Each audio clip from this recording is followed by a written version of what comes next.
일주일 만에 이렇게 다시 뵙는 것 같습니다. 일주일 만이 아니죠. 지난주에 제가 못 와서 2주일 만에 이렇게 뵙는 것 같습니다. 교회 오고 싶었습니다. 오고 싶어도 못 올 날이 있지 않습니까? 사랑하는 성도 여러분, 하나님께서 우리에게 기회 주실 때 이렇게 올 수 있는 마음과 여건을 주실 때 예배 잘 드릴 수 있는 그런 성도가 되면 너무 좋을 것 같습니다. 저는요, 예배의 질보다 양을 믿는 사람입니다. 저는 예배를 많이 드려야 그게 좋다라고 생각하는 사람입니다. 어떤 분들은 이러신 분도 있어요. 무슨 소리냐, 한 번 예배 드려도 잘 드려야지. 그런데 그거 아십니까? 양이 담보되지 않은 질은 없습니다. 우리가 많이 드려야 많이 드리는 그 예배 가운데 우리의 질적인 성장까지도 있는 거거든요. 그래서 사랑하는 성도 여러분, 우리가 평일에도 그렇고 주일에도 그렇고 우리가 예배 드릴 수 있다면 열심히 모여서 예배 드릴 수 있는 그 은혜가 있기를 소망합니다. 네, 저도 지난주까지 계속 이렇게 화면으로만 이렇게 예배 드리다가 이렇게 직접 올 수 있어서 진짜 감사한 그런 수요일입니다. 우리 담임 목사님한테 강단이 뺏길 수 없죠, 수요일을.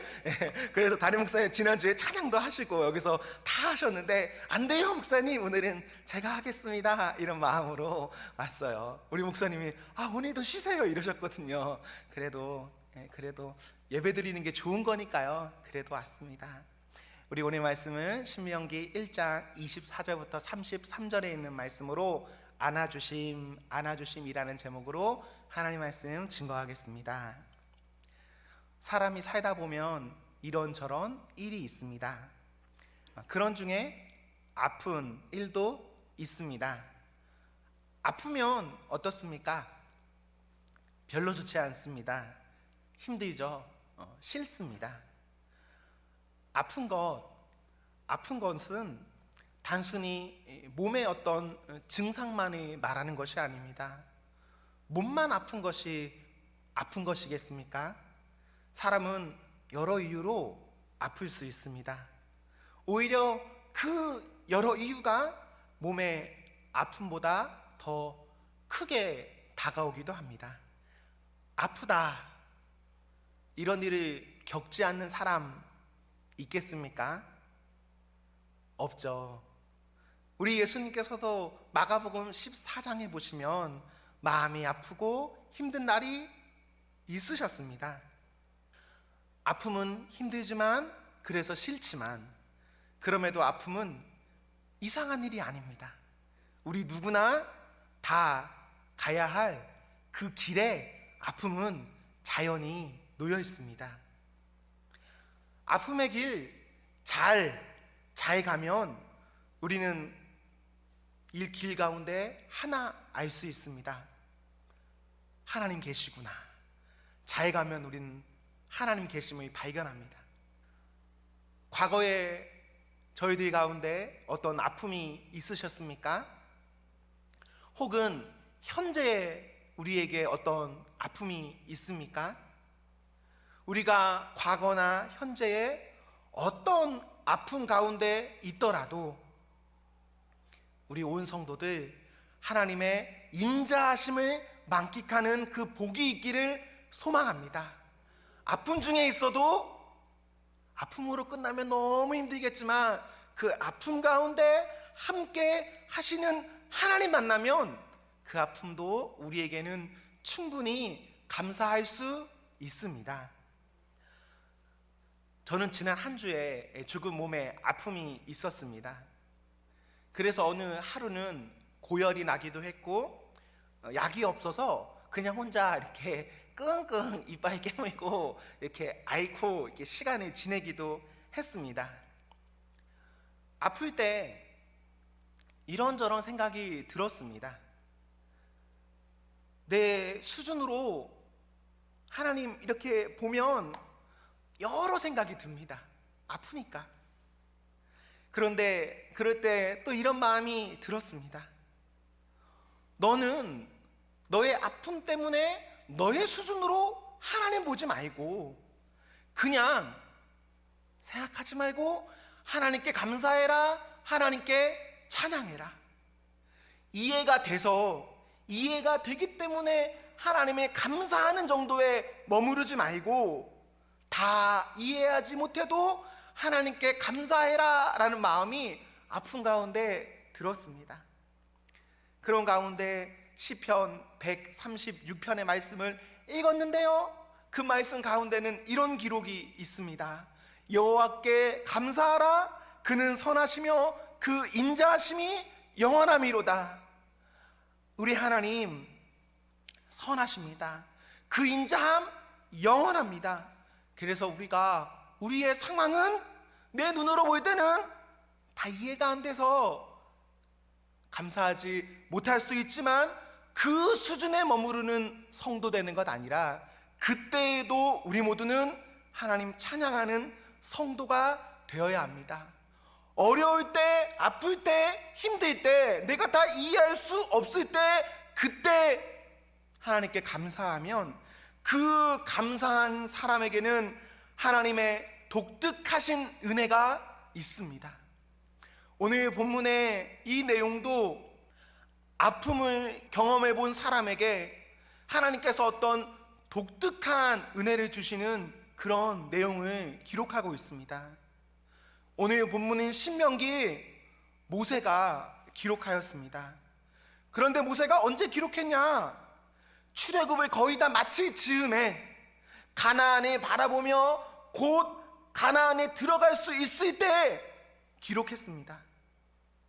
모세가 과거를 돌아보면서 정리하고 또 사람들에게 재차 당부하는 말씀이 신명기인데, 모세는 본문 31절에 그간의 일들, 걸어온 길을 하나님께서 안으셨다 말하고 있습니다. 하나님께서 모세를 안으셨을까요? 하나님께서 이스라엘 백성을 안으셨을까요? 믿음 없이 보면 모세는 할 말이 많죠. 출애굽 40년 모세가 좋았겠습니까? 애굽에서 태어나서 왕자로서 40년 모세가 좋았겠습니까? 그 후에는 도망자로 목동으로서 40년 모세가 좋았겠습니까? 모세의 인생이 사람들이 흔히 말하는 꽃길 가운데 있지 않습니다. 모세의 인생 어느 부분을 놓고 봐도 아픔이 가득합니다. 그러나 모세는 하나님의 안아주심을 고백합니다. 길을 다 가고 이제 가나안을 바라보면서, 이제 내 인생이 끝남을 바라보면서 모세는 지금까지 어땠냐?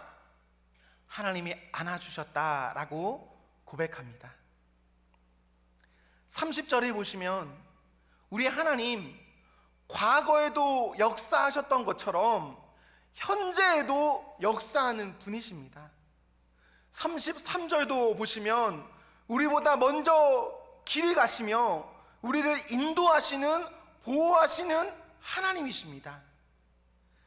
이 모든 고백은 모세의 고백인데, 모세가 어떻게 이런 고백을 할 수 있었는가? 32절에 믿는 사람과 믿지 않는 사람은 차원이 다릅니다. 같은 상황을 다루고 있는 민수기 13장 32절에서 사람들은요, 똑같은 모세의 어떤 것들을 보면서도 그 땅을 악평했습니다. 그런데 사람들이 악평한 그 땅, 실제로는 어떤 땅입니까? 그들은 분명 악평하기 전에 조금 앞을 보면 27절에서 그들의 눈에 보기에도 그 땅은 젖과 꿀이 흐르는 좋은 땅이었습니다. 분명 우리가 직접 가서 봤는데 그 본 땅, 젖과 꿀이 흐르는 아주 좋은 땅이었습니다. 하지만 믿음 없이 보니까 그 땅에 대해서 사람들 악평하고 그 땅 갈 수 없다 말합니다. 분명히 좋은 것 확실한데 좋은 것을 보고도 믿음 없으면 좋다고 못합니다. 그러나 모세의 눈에 가나안은 좋은 땅입니다. 왜 가나안 땅이 좋은 땅인가? 하나님 때문에, 약속 때문에 모세에게는 가나안 땅이 좋은 땅이었고, 하나님께서 우리를 여기까지 이끄셨던 것처럼 지금 그리고 앞으로도 우리를 안으셔서 이끌어 가시는 그 믿음이 모세에게는 있었습니다. 31절에 안으심. 안는다는 것은 사람과 사람이 이렇게 안는다, 이렇게 다독여줬다, 이런 수준의 안음이 아닙니다. 우리 하나님 31절에서 어떻게 안으시는가? 중반절에 자기 아들을 안는 것 같이 안아주십니다. 후반절에 사람이 가는 그 길에서 안아 들어 올려 목적지까지 이르게 하셨습니다. 하나님의 안아주심은 그 심정적인 면에 있어서 최고로 안아주시는 마음이 있으시고, 하나님의 안아주심은 그 실제에 있어서 사명을 이루는 완전한 안아주심입니다. 그 좋으신 하나님, 모세는 그 하나님의 믿음으로 보았고, 믿음으로 하나님의 본 모세는 광야의 모든 여정, 지금까지의 모든 여정, 하나님이 나를 안아주셨다라는 의미로 인생의 모든 것을 보았습니다. 하나님의 안아주시면 단순한 그래 수고했다 이 정도의 안아주심이 아닙니다. 하나님의 안아주심은 사람이 가는 그 길 가운데 그 길을 하나님이 이렇게 들어 올리셔서, 안고 들어 올리셔서 그 목적지까지 하나님이 손수 이르게 하시는 그 의미의 안아주심입니다. 그 안아주심의 믿음이 우리에게 있다면 우리가 가는 길, 어떤 길이더라도 괜찮죠. 왜? 내 힘으로 가는 길이 아니거든요. 우리는 우리의 힘으로 무엇인가 간다라고 생각할 수 있겠죠. 말할 수 있겠죠. 하지만 하나님께서 우리를 보실 때에 하나님의 길, 하나님의 안아주심은 우리를 번쩍 들어 올리셔서 그 길을 가게 하시는 것입니다. 우리는 그 하나님 믿고 가면 믿고 가는 그 사람이 어떤 가운데 있더라도 감사함으로 그 길 잘 갈 수 있습니다. 우리의 오늘이 힘드십니까? 어려울 수 있습니다. 그러나 바라기는 우리가 믿음으로 하나님 보셔야 합니다. 그리고 내가 힘들지만 나보다 우리 하나님께서 나를 더 사랑으로 안으셔서 번쩍 들고 나를 인도하고 계신다라는 그 믿음으로 여러분 살아가십시오. 그렇다면 오늘이 우리에게 괜찮습니다. 하나님 주시는 큰 위로하심이 성도 한 사람 한 사람에게 분명히 있습니다. 사랑하는 성도 여러분, 여러분의 과거에 하나님의 어떤 안아주심이 있으셨습니까? 하나님께서 여러분들을 어떻게 여기까지 이끄셨습니까? 혹시 여러분들의 과거를 좀 돌아보시면서 하나님께 감사하면서 여기까지 이끄신 하나님, 나를 앞으로도 이끄실 줄로 믿습니다, 이렇게 감사 찬송하면서 지금 살아가고 계십니까? 아니면 현재에 갇혀서, 문제에 갇혀서 아무런 감사 찬송 없이 그저 땅만 보면서 나아가고 계십니까? 바라기는 지금 어렵다면요, 지금까지 이끄신 하나님, 과거에 신실하신 하나님, 그 믿음의 하나님을 보십시오. 그 하나님께서 과거에만 신실하신 것 아니라 지금과 앞날에도 확실히 신실하신 하나님입니다. 제가 제 인생 가운데 하나님의 어떤 강렬하신 안아주심을 경험한 적이 몇 차례 있습니다. 제가 옛날 이야기 하나 해드릴게요. 이 이야기로 오늘 말씀을 마치면 좋을 것 같습니다. 아마 이 자리에 앉아있는 분들, 제가 아마 여러분들의 자녀뻘일 겁니다. 자녀보다 조금 더 어리거나요. 여러분들 자녀를 어떻게 키우셨습니까? 다 나름의 상황 가운데서 귀하게 잘 키우셨죠. 뭐 그럴 겁니다. 제가 제주도에 살고 있었습니다. 19살까지 제주도에 살았어요. 이제 20살이 되어서 대학을 가려고 이렇게 서울로 오게 되었습니다. 제주도에 신학대학이 없었거든요. 그래서 제가 목회자가 되려면 어쩔 수 없이 집을 떠날 수밖에 없었습니다. 제가 몇 살 때부터 목사가 되고 싶다라고 생각한지 아세요? 제가요 8살, 9살 때부터 하나님 저 목사님이 되겠습니다, 목사가 되겠습니다 이랬어요. 근데 정확히는 그때 하나님께 목사가 되겠다고 기도한 게 아니에요. 제가 뭐가 되고 싶다고 기도했냐면요, 하나님 저 사찰 집사님이 되고 싶어요. 왜 사찰 집사님인지 아세요? 교회에서 사찰 집사님이 보는데 너무 좋은 거예요. 교회에 늘 사면서 교회의 문을 열어주고 교회를 정리하는 이 모습이 너무 좋은 거야. 그래서 저는 나중에 교회 사찰 집사님이 돼야겠다 이 생각했어요. 그런데 이제 나이가 좀 먹다 보니까 교회에, 제가 있는 교회는 사찰 집사님이 있었는데요, 다른 교회를 보니까 사찰 집사님이 없는 교회도 있더라고요. 그래서 그러면 사찰 집사님이 없으면 교회에 못 사는구나. 그럼 교회 살려면 뭘 해야죠?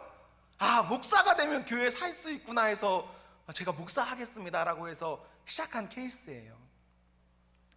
제가 20살이 되어서 이제 딱 서울에 올라왔는데요, 저희 집이 그렇게 이제 아들을 대학에 보낼 만한 그런 수준이 되지 못했습니다. 어머니가 저에게 이제 돈을 주고 잘 가라 이렇게 인사를 하는데, 저희 어머니가 저에게 얼마 주셨을까요? 이제 그 아이가 떠나는 겁니다. 대학을 타지로 떠나는 거예요. 이제 그 아이에게 지금 준 돈이 끝인 겁니다. 얼마나 줬냐면요, 여러분 자식들 생각하시면 됩니다. 한 20년 전쯤에 저희 어머니가 저에게 10만 원 주셨어요. 10만 원. 제가 10만 원으로요 이제 평생을 살아야 되는 겁니다. 앞으로의 그 날이 살아야 되는 거예요. 10만 원을 받고, 사실 10만 원 뭐 적은 돈은 아니지만 금방 쓸까요? 어떨까요? 10만 원 금방 씁니다. 진짜 금방 써요. 그래서 제가 그 돈을 받고 이제 학교를 가야 되는데 그 돈으로 뭘 살 수는 없었어요. 뭘 사면은 돈이 남지 않으니까. 그래서 집에 있는 제가 쓰던 거 잔뜩 다 싸서 이민 가는 것처럼 이제 제주도에서 김포공항으로 왔어요. 진짜 이민 가는 것처럼 잔뜩 지고요. 짐을 딱 메고, 그때 학교가 용인에 있었는데 용인에 어떻게 가면 될까요? 어떻게 가면 되죠? 제일 편한 방법은요, 자가용이 없으면 공항버스 타고 가는 게 제일 좋은 방법입니다. 공항버스 탈 수 있을까요? 없을까요? 10만 원 가진 사람은 공항버스 못 타요. 공항버스 비싸거든요. 제가 그날 김포공항에서 용인까지 이제 길을 모르니까 헤매는 거예요. 이민 보따리를 들고 4시간, 5시간 만에 학교에 딱 도착했어요. 온몸이 이제 땀에 다 쪄들어져 있고, 이제 제가 그날 딱 기숙사에 도착해서 누웠는데 제가 며칠 아팠어요. 몸이 힘들더라고요. 참 잘 안 되더라고요. 아직 건강한 나이인데도. 기숙사에 도착해서 그냥 되게 눈물이 났어요. 하나님, 이거 생각보다 너무 힘든데요? 너무 어려운데요? 이러고 있었습니다. 근데 그렇게 힘든 가운데 있었는데, 그 힘든 가운데서 저는 힘든 것 아니라 하나님께서 나를 제주도에서 이렇게 잘 끌어올리셔서 지금 용인에 있는 학교 기숙사에 이렇게 뉘어주셨구나 라는 믿음이 생겼고, 또 그때 그 하나님이 너무나 기쁘고 감사해서 그 이후로 어떤 어려움이 있어도 제가 하나님 앞에 불평, 불만하지 않고, 하나님 감사합니다, 하나님 사랑합니다, 하나님께서 함께 하시면 제가 못할 일 전혀 없습니다 라는 믿음으로 살아왔습니다. 그것을 생각하면 지금 있는 어떠한 일도 저는 감사할 수 있습니다. 제가 대학 흔히 4년 다니잖아요. 4년제니까 처음 제가 대학 갈 때요, 저 대학 8년 만에 졸업할 생각으로 갔습니다. 왜 8년인지 아세요? 1년 학교 다니고 1년 휴학하고 돈 벌고 2년 학교 다니고 돈 벌고 이렇게 해서 학교를 8년 졸업할 생각으로 갔어요. 근데 전 그게 하나님께 원망스럽지 않았습니다. 하나님이 건강 주시고 시간 주셨다면 그 가운데 그 사람 열심히 살아서 그 과정을 겪으면 그 모든 것들이 저는 하나님의 은혜 안에 있다라고 보거든요. 사랑하는 성도 여러분, 여러분의 삶 가운데 어렵고 힘들 수 있습니다. 그런데 그거 이상한 일 아닙니다. 나쁜 일 아닙니다. 내가 힘들다고 해서 그 과정 가운데 하나님이 안 계신 것 아닙니다. 여전히 하나님께서 우리를 잘 안으셔서 하나님께서 목적하신 뜻하신 바 안에서 우리를 거기까지 잘 이끄실 분이 우리 하나님이십니다. 그 하나님 믿고 잘 나아가는 성도 되십시오. 연세 드셔서 기력이 어려우셔서 혹은 가정에 어떠한 일로 힘드십니까? 힘들 수 있습니다. 하지만 성도 여러분, 그때도 그 하나님으로 인해서 찬양하는 성도가 되십시오. 우리 하나님 앞에 찬양함으로써 하나님 우리의 믿음을 더욱더 정금과 같이 아름답게 해주실 것을 저는 믿습니다. 그 하나님 찬양하며 같이 잘 나아가기를 소망합니다. 아멘. 기도하겠습니다.